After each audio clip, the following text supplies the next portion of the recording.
ശ്രീ വസന്തകുമ്പള്ളി, എന്തൊക്കെയാണ് ഈ ആന്റോ അഗസ്റ്റിൻ പറയുന്നത്? നോക്കൂ, ഇതെന്തോ പള്ളിപ്പെരുന്നാളൊക്കെ ഏറ്റെടുത്ത് നടത്തുന്ന പോലെ, അല്ലെങ്കിൽ അമ്പലത്തിൽ ഉത്സവം ഏറ്റെടുത്ത് നടത്തുന്നത് പോലെ, ബക്രീദിന് അല്ലെങ്കിൽ ഇറച്ചി പെരുന്നാളിന് വെട്ടാൻ ആടിനെയോ ഒക്കെ കൊടുക്കുന്നത് പോലെ, സ്പോൺസർ ചെയ്യുന്നത് പോലെ എന്തോ കാര്യമാണ് എന്നാണ് ആന്റോ അഗസ്റ്റിൻ വിചാരിച്ചിരിക്കുന്നത്. ശ്രീ മഞ്ജുഷ്, എന്താണ് GCDA? ഗ്രേറ്റർ കൊച്ചി എന്ന് ബന്ധപ്പെട്ടുകൊണ്ട് ഒരു സ്റ്റാറ്റ്യൂട്ടറി ബോഡിയാണ്. അത് തദ്ദേശ സ്വയംഭരണ വകുപ്പിന്റെ കീഴിലാണ്. അപ്പൊ സ്വാഭാവികമായും GCDA അറിയാതെ ഇവർക്കൊരു എഗ്രിമെന്റിൽ എങ്ങനെയാണ് ഏർപ്പെടാൻ സാധിക്കുക? ഇനി GCDA അറിയാതെ എഗ്രിമെന്റിൽ ഏർപ്പെടണമെങ്കിൽ അതിനെ ഓവർറൈഡ് ചെയ്യാൻ സാധിക്കുന്നത് തദ്ദേശ സ്വയംഭരണ വകുപ്പിനും അതിന്റെ മന്ത്രിക്കുമാണ്. അദ്ദേഹം അറിഞ്ഞിട്ടുണ്ടോ? പിന്നീട് അദ്ദേഹം പറഞ്ഞു, സർക്കാർ എനിക്ക് തന്നു എന്ന് പറഞ്ഞാൽ, ഇപ്പൊ എന്റെ മകളെ കെട്ടിയവന് മരുമോനോട് നമ്മൾ പറയും, ഇതാ ആ തെങ്ങിൻതോപ്പിന്റെ അപ്പുറത്ത് കുറച്ച് സ്ഥലമുണ്ട്, അവിടെ നീ കപ്പയിട്ടോ, 1.5 വർഷത്തേക്ക് നീ കപ്പയിട്ടോ, 6 മാസം കൂടുമ്പം കപ്പയിട്ടിട്ട് ഒരു 3 കപ്പയുടെ വിളവ് നീ എടുത്തോ എന്ന് പറയുന്ന പോലെ നടക്കില്ലല്ലോ. ഇത് സർക്കാർ പ്രോപ്പർട്ടി അല്ലേ, സർക്കാരിലെ അതിന്റെ കസ്റ്റോഡിയൻ, സർക്കാരിലെ അതിന്റെ അതോറിറ്റി. അപ്പൊ സ്വാഭാവികമായി അതിനൊരു എഗ്രിമെന്റ് ഉണ്ടാവണ്ടേ? ഇനി ഞാൻ ചോദിക്കട്ടെ, ഇപ്പൊ ഈ പെരുന്നാൾ ഏറ്റെടുത്ത് നടത്താൻ ചിലപ്പോ താല്പര്യമുള്ള ആന്റോ അഗസ്റ്റിൻ മാത്രമാണോ ഉള്ളത്? ചിലപ്പോ എനിക്ക് താല്പര്യം കാണില്ലേ, മഞ്ജുഷിന് താല്പര്യം കാണില്ലേ? പിന്നെ ടെൻഡർ വേണ്ടേ? ടെൻഡർ ഇല്ലാതെ സർക്കാരിന് ബാധ്യത ഇല്ലാത്ത രീതിയിൽ ചെയ്യുന്ന ആളായിരിക്കണമല്ലോ ഇദ്ദേഹം. പറയുന്നത് സർക്കാരിന് ഇതിനൊരു ബാധ്യതയുമില്ല, ഞാൻ എന്റെ കയ്യിലിരിക്കുന്ന പണമാണ് മുടക്കുന്നത്, അതിന് മറ്റാളുകൾക്ക് എന്താണെന്നാണ് ചോദിക്കുന്നത്. അതെ, ശ്രീജിത്ത് പണിക്കറിന് ചിലപ്പോൾ താല്പര്യം കാണും, എനിക്ക് താല്പര്യം കാണും, അപ്പൊ അങ്ങേക്ക് താല്പര്യം കാണും. നമുക്കെല്ലാം ഒരു കൊട്ടേഷൻ കൊടുക്കാലോ. കൊട്ടേഷൻ കൊടുക്കുമ്പോൾ അതിൽ ഏറ്റവും കുറവ് കോട്ട് ചെയ്യുന്ന ആളെ, അല്ലെങ്കിൽ ഏറ്റവും നല്ല എഫിഷ്യന്റ് ആയ ആളെ വേണം വെക്കാൻ. ഇനി മുൻകാല അറിവ് ഉള്ള ഒരാൾ വേണം എന്ന് നമുക്ക് വേണമെങ്കിൽ പറയാം. ആ മുൻകാല അറിവ് എന്താണ്? ഇദ്ദേഹത്തിന് കളിയുമായി ബന്ധപ്പെട്ട് യാതൊരു അറിവുമില്ല. മുതലാളിക്ക് ആകെ അറിയാവുന്നത് കളിപ്പിക്കാനാണ്. അദ്ദേഹം കളിപ്പിച്ച കാര്യങ്ങൾ നമുക്ക് എത്രയോ കൃത്യമായി അറിയാം. ശ്രീ മഞ്ജുഷ്, മാംഗോ ഫോൺ, ഒരു കാലത്ത് അദ്ദേഹം കേരളത്തിലെ എല്ലാവരെയും സ്മാർട്ട് ഫോണിന്റെ ലോകത്തിലേക്ക് വരുത്താൻ വേണ്ടി കേരളത്തിലെ പാവപ്പെട്ടവരെ എല്ലാം സ്മാർട്ട് ഫോൺ വൽക്കരിച്ച് കളഞ്ഞേക്കാം, കയ്യിലെ പൈസ മുടക്കി എന്ന് വിചാരിച്ചിറങ്ങിയ ആളാണ് ഈ മുതലാളി. Mango phone. അതിനുശേഷം ഇദ്ദേഹത്തിന്റെ ഏറ്റവും വലിയ ആഗ്രഹം കേരളത്തിൽ മുഴുവൻ മരം വെച്ചു പിടിപ്പിക്കാം, അങ്ങനെ കേരളത്തെ ഹരിതവർണ്ണാഭമാക്കി കളഞ്ഞേക്കാം എന്നുള്ളതായിരുന്നു അദ്ദേഹത്തിന്റെ രണ്ടാമത്തെ തീരുമാനം. അങ്ങനെയാണ് മുട്ടിൽ മരം മുറി ഉണ്ടാവുന്നത്. ഇപ്പോൾ അദ്ദേഹം തീരുമാനിച്ചിരിക്കുകയാണ് കേരളത്തിലെ കായിക മേഖലയെ അങ്ങ് വികസിപ്പിച്ചെടുത്തേക്കാം, കേരളത്തിലെ കായിക മേഖലയ്ക്ക് ആവശ്യമായ കാര്യങ്ങൾ ചെയ്തു കൊടുത്തേക്കാം. എന്തൊരു നല്ല മനുഷ്യനാണ്. ഇപ്പോ ഞാനൊരു കാര്യം പറയാം. മുഖ്യമന്ത്രി പണ്ട് പറഞ്ഞ വാക്ക്, ആ സ്ലാങ് ഉപയോഗിച്ചാൽ, മാംഗോ ഫോൺ കിട്ടും കേട്ടോ, മുട്ടിൽ മരമുറി നടന്നിട്ടില്ല കേട്ടോ, മെസ്സി വരും കേട്ടോ എന്ന് വിശ്വസിക്കേണ്ട അവസ്ഥയാണ് ഈ മുതലാളിയുമായി ബന്ധപ്പെട്ട്. ഇതിൽ ഈ മുതലാളി എന്തും കാണിച്ചോട്ടെ, മുതലാളിക്ക് എന്ത് സംസാരിക്കാം, അദ്ദേഹത്തിന് എന്ത് പറയാം, അദ്ദേഹത്തിന് സ്വന്തമായി ചാനലുണ്ട്, ആ ചാനലിൽ വന്നിരുന്ന് എന്ത് സംസാരിക്കാം. അതിനെ പിന്തുണയ്ക്കാൻ വേണ്ടി അദ്ദേഹം തന്നെ വിലക്കെടുക്കുന്ന കേരളത്തിലെ ഒരു പറ്റമെങ്കിലും മാധ്യമപ്രവർത്തകരുണ്ട്. പക്ഷേ ഈ വിഷയവുമായി ബന്ധപ്പെട്ട് നിങ്ങളടങ്ങുന്ന മാധ്യമപ്രവർത്തകർ, ആ ചാനലിന്റെ അടക്കം മാധ്യമപ്രവർത്തകർ മൈക്കുമായി ചെല്ലുമ്പോൾ ജനാധിപത്യത്തിന്റെ 4ാം തൂണിന്റെ മുഖത്ത് കാർക്കിച്ചു തുപ്പി അടുത്ത് പിടിച്ച് ചെവിയിൽ അസഭ്യം പറയുന്ന രീതിയിലേക്ക് മാറാൻ എങ്ങനെയാണ് സ്പോർട്സ് വകുപ്പിന്റെ മന്ത്രിക്ക് സാധിക്കുന്നത്? എങ്ങനെയാണ് അദ്ദേഹത്തിന് ഇതിന് മാത്രം ഹാലിളകിയത് എന്ന് പ്രധാനപ്പെട്ട ചോദ്യമല്ലേ?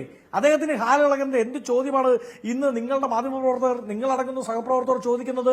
മെസ്സി വരുമോ മന്ത്രി എന്ന് ചോദിച്ചാൽ, മെസ്സി അടുത്ത വിൻഡോയിൽ വരും, നിങ്ങൾ എല്ലാവരും കൂടി ആ വിൻഡോയുടെ സൈഡിൽ പോയി കാത്തിരിക്കൂ, കാറ്റടിക്കുമ്പോൾ വിൻഡോ തുറക്കും, അപ്പൊ ആ കാറ്റടിക്കുന്ന സമയത്ത് കാറ്റ് വരുന്ന കൂടെ മെസ്സി കടന്നു വരും എന്ന് പറഞ്ഞു ഒഴിഞ്ഞാൽ പോരെ? അല്ലെ ഈ മുതലാളി പറയുന്ന പോലെ ഏതെങ്കിലും ഒരു ക്യാപ്സ്യൂൾ പറഞ്ഞ് വിട്ടാ പോരെ?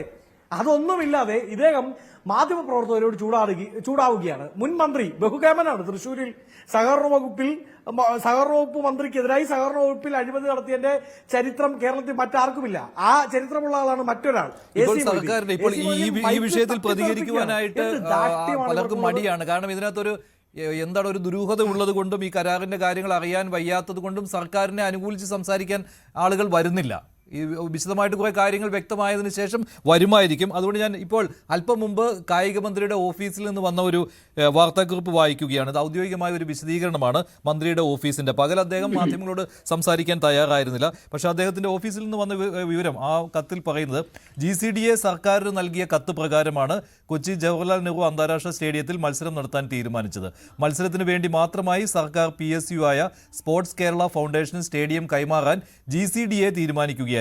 സ്റ്റേഡിയം സജ്ജമാക്കാൻ ഗ്രൗണ്ട് നവീകരണം, പുതിയ കസേരകൾ, ഫ്ലഡ് സൗകര്യം, മറ്റ് സിവിൽ വർക്കുകൾ എന്നീ കാര്യങ്ങൾ നടത്തേണ്ടതായി വന്നു. ഈ പ്രവൃത്തികൾക്കെല്ലാമുള്ള സാമ്പത്തിക ഉത്തരവാദിത്തം സ്പോൺസർ നിർവഹിക്കണമെന്നാണ് തീരുമാനിച്ചിരുന്നത്. മേൽനോട്ടത്തിനായി ഒരു മോണിറ്ററിംഗ് കമ്മിറ്റിയും ഒരു ടെക്നിക്കൽ കോർഡിനേഷൻ കമ്മിറ്റിയും രൂപീകരിച്ച് സർക്കാർ ഉത്തരവ് ഇറക്കിയിട്ടുണ്ട്. അർജന്റീനയുടെ സന്ദർശനം മുടക്കാൻ AFAക്ക് നിരന്തരം വ്യാജ പരാതികൾ അയച്ചത് മലയാളത്തിലെ ഒരു പ്രമുഖ മാധ്യമ സ്ഥാപനത്തിന്റെ പ്രതിനിധിയാണ്. ഇത്തരം പ്രവർത്തനങ്ങൾ കേരളത്തിനാകെ അപമാനമാണ്. നവംബറിൽ നിശ്ചയിച്ച മത്സരം മാറ്റേണ്ടി വന്ന സാഹചര്യം മന്ത്രിയും സ്പോൺസറും മാധ്യമങ്ങൾക്ക് മുന്നിൽ വിശദീകരിച്ചതാണ്. വ്യാജ വാർത്തകൾ സൃഷ്ടിക്കുകയും അതിന്മേൽ വിശദീകരണം തേടി മന്ത്രി പങ്കെടുക്കുന്ന പരിപാടികൾ കുഴപ്പമുണ്ടാക്കാൻ ശ്രമിക്കുകയും ചെയ്യുന്നു. മാധ്യമ ഗുണ്ടായിസം എന്നാണ് മന്ത്രിയുടെ ഓഫീസ് വിശേഷിപ്പിക്കുന്നത്. മന്ത്രിക്ക് ഉത്തരമില്ല, എന്നിട്ട് മാധ്യമങ്ങളുടെ മേൽ കുതിര കയറുകയാണ് അദ്ദേഹം ചെയ്യുന്നത്. മറ്റേ ഭാഷ എന്ന് പോലും അദ്ദേഹം പറഞ്ഞുവല്ലോ.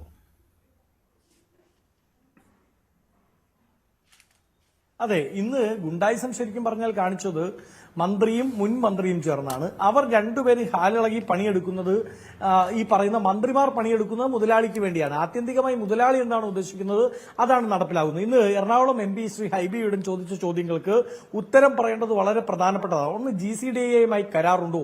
GCDAയ്ക്ക് ഈ വിഷയവുമായി ബന്ധപ്പെട്ട് അറിവുണ്ടോ? ഉണ്ടെങ്കിൽ അത് വ്യക്തമാക്കണം. സർക്കാരുമായി കരാറുണ്ടോ? തദ്ദേശ സ്വയംഭരണ വകുപ്പുമായി കരാറുണ്ടോ? സ്പോർട്സ് വകുപ്പുമായി കരാറുണ്ടോ? ടെൻഡർ വിളിച്ചിട്ടുണ്ടോ? മറ്റുള്ളവർക്ക് അവസരം ഒരുക്കി കൊടുത്തിട്ടുണ്ടോ? ഈ മുതലാളിയുമായിട്ടുള്ള കരാറിൽ മരം മുറിക്കാനുള്ള എഗ്രിമെന്റ് ഉണ്ടോ? മുതലാളിക്ക് ഇൻ റിട്ടേൺ, അത് ഒരു എഗ്രിമെന്റിന്റെ ഏറ്റവും പ്രധാനപ്പെട്ട ഒരു ക്ലോസ് ആണ് കൺസിഡറേഷൻ എന്ന് നമ്മൾ പറയും. അതായത് എതിർ പാർട്ടിക്ക്, സെക്കൻഡ് പാർട്ടിക്ക് എന്താണ് കൺസിഡറേഷൻ ഇൻ റിട്ടേൺ കിട്ടിയത്, അത് എഗ്രിമെന്റിന്റെ ക്ലോസ് ആണ്. ആ കൺസിഡറേഷൻ എന്താണ്? അത് മരമുറിയാണോ? അവിടെയുള്ള തെങ്ങും പ്ലാവും മറ്റുമൊക്കെ മുറിച്ചു വിട്ടാൽ കിട്ടുക എന്നുള്ളതാണോ ആ കൺസിഡറേഷൻ? അതോ അദ്ദേഹം തന്നെ പറയുന്നത് പോലെ മെസ്സിയെ ഇവിടെ കൊണ്ടുവന്ന് കളിപ്പിക്കുമ്പോൾ അദ്ദേഹത്തിന് കിട്ടുന്ന ആത്മനിർവൃതിയാണോ ഈ കൺസിഡറേഷൻ? അത് സർക്കാരാണ് വ്യക്തമാക്കുന്നത്. ഇതിന് പിന്നിൽ അഴിമതി നടന്നിട്ടുണ്ടോ?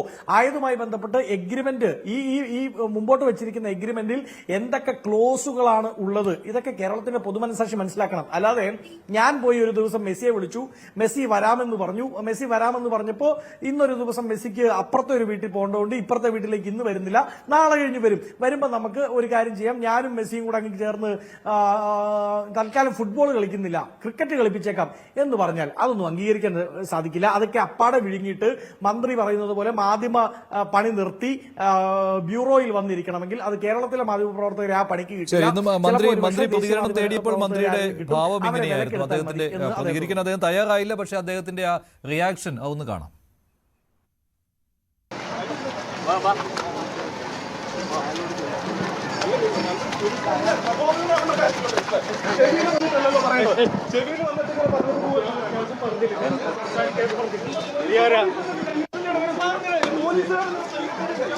നല്ല സീൻ ഉണ്ടാക്കാനല്ല പോലീസ് കൈയേറ്റം ചെയ്യുന്നത്.